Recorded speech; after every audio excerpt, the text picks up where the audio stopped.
A plan is in the works to clean up parts of the desert near the Superstition Mountains. Residents and outdoor enthusiasts have been pushed aside in recent years by illegal dumping, squatters, makeshift drug dens. Fox 10's Brian Webb shows us the problems and the plan to fix them.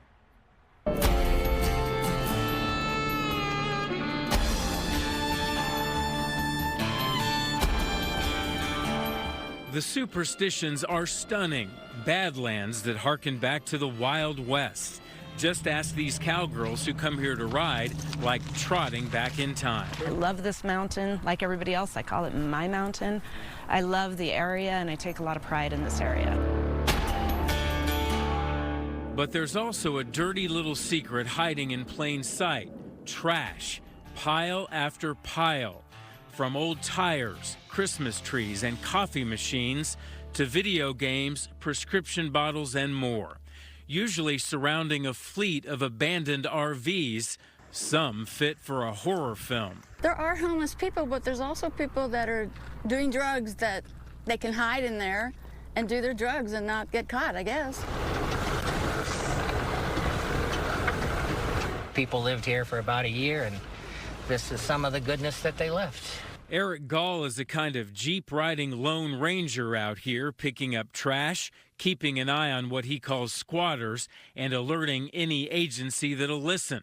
But Eric admits it can sometimes feel like he's moving in reverse. I'm not afraid to ask for help in that department. I've also communicated with the agencies, maybe way too much. The BLM probably deletes my emails as soon as I get them, but I guess there has to be a squeaky wheel, or what you see here today would be 10 times worse. One of the problems is there are several jurisdictions in this area, so if you're kicked out of one, you simply move on down the road to the next one, leave your mess behind, and who's going to clean it up?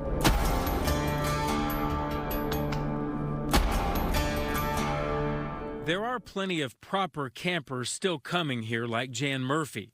She rents this spot for 4 months to escape Montana winters. But over the years, she's seen the situation slide, and now even worries for her safety. We have reported gunshots out there last year on several occasions and called the ranger's office, and nobody even came out.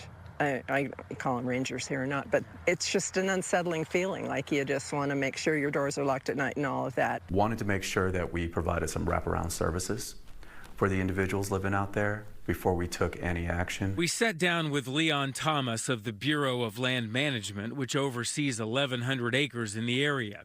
He says after years of offering services to the homeless and months of collecting public comments, a plan is finally taking shape.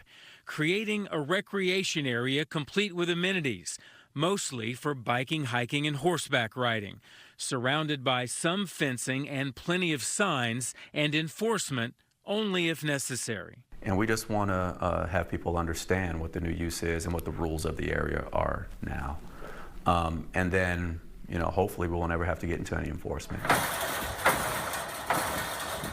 For plenty of people, this former frontier is still worth fighting for.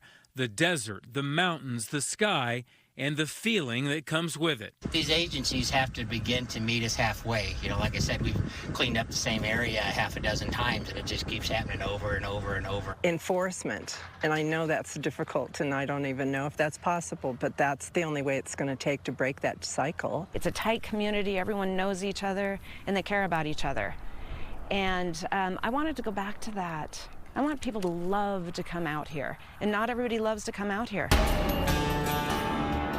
Small strides made by a bootstrap bunch, determined to keep their desert from becoming a dump.